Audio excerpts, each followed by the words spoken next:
Welcome back to another technical deep dive here in the debug zone. Today we're tackling a big question and breaking it down with insights from other users. Hopefully this clears up some misconceptions and helps you get the answer you need. So buckle up, stay a little curious, and let's jump right in.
And that's a wrap.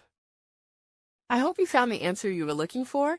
If you did, take a second to hit that subscribe button. It really helps out.